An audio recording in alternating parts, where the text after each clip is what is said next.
લોકસભાની સામાન્ય ચૂંટણી આગામી તારીખ 7મી મેના રોજ યોજાનાર છે ત્યારે આણંદ લોકસભાના ભાજપના ઉમેદવાર મિતેશભાઈ પટેલે રાજ્યના મુખ્યમંત્રી ભૂપેન્દ્રભાઈ પટેલની ઉપસ્થિતિમાં ભવ્ય રોડ શો યોજી જિલ્લા કલેક્ટર કચેરી ખાતે પહોંચી પોતાની ઉમેદવારી નોંધાવી હતી।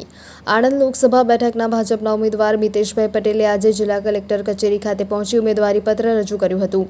ઉમેદવારીપત્ર રજૂ કરતા પૂર્વે આણંદ શહેરના ગોયા તળાવ નજીક આવેલ અંબા માતાના મંદિર ચોક ખાતે જનસભાનું આયોજન કરવામાં આવ્યું હતું, જેમાં ઉપસ્થિત રાજ્યના મુખ્યમંત્રી ભૂપેન્દ્રભાઈ પટેલે આણંદ બેઠક ઉપર મિતેશભાઈ પટેલ વિજય બનશે તો વિશ્વાસ વ્યક્ત કરતા ભાજપના કાર્યકરોને ખાનતથી આણંદનું કમળ દિલ્હી પહોંચાડવા માટે અનુરોધ કર્યો હતો।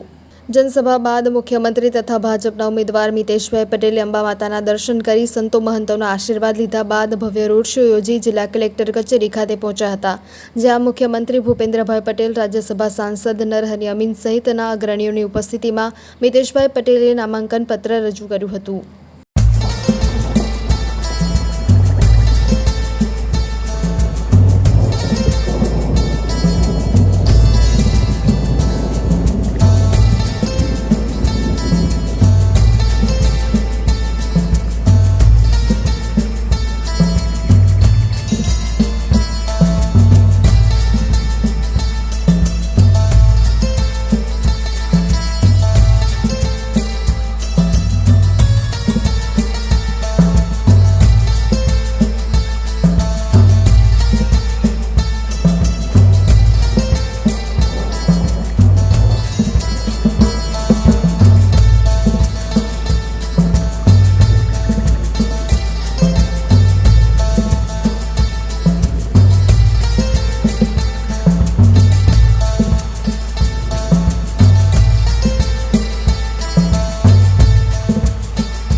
ત્રીજી વખત આદરણીય પ્રધાનમંત્રી નરેન્દ્રભાઈ મોદી સાહેબ નેતૃત્વ ભારત દેશનું સંભાળવા જઈ રહ્યા છે અને પ્રધાનમંત્રી બનવા જઈ રહ્યા છે, ત્યારે આજે ઉમેદવારી ફોર્મ ભરવા માટે આદરણીય આપણા ગુજરાતના મુખ્યમંત્રી મૃદુ એન્ડ મક્કમ ભૂપેન્દ્રભાઈ પટેલ સાહેબ આશીર્વાદ આપવા આવ્યા હતા। એની સાથે આપણા ક્લસ્ટર હેડ નરહરી અમીન સાહેબ, આપણા જિલ્લાના અધ્યક્ષ રાજેશભાઈ પટેલ, સૌ ધારાસભ્ય, સૌ સંગઠનના પદાધિકારી સાથે ભારતીય જનતા પાર્ટીના ગામડે ગામડેથી સૌ કાર્યકર્તાઓ આવ્યા હતા। સૌ વડીલશ્રીઓએ જે રીતે આશીર્વાદ મને આપ્યો છે એ રીતે જોતા 2019માં 2 ધારાસભ્ય આપણા ભારતીય જનતા પાર્ટીના હતા, પરંતુ અત્યારે 6 ધારાસભ્ય આપણા ભારતીય જનતા પાર્ટીના છે। 42માંથી 35 જિલ્લા પંચાયત આપણી સાથે છે, 8 તાલુકા પંચાયતમાંથી 7 તાલુકા ભારતીય જનતા પાર્ટી સાથે છે। અને જે રીતનો માહોલ છે, આદરણીય નરેન્દ્રભાઈ મોદી સાહેબની યોજનાઓ લાભાર્થી આપણા જિલ્લામાં 10 લાખથી વધુ છે, ત્યારે પૂરો વિશ્વાસ છે કે આ સીટ 26 સીટ અને આણંદ જિલ્લાની સીટ 5 લાખથી વધુ મતોથી જીતીશ।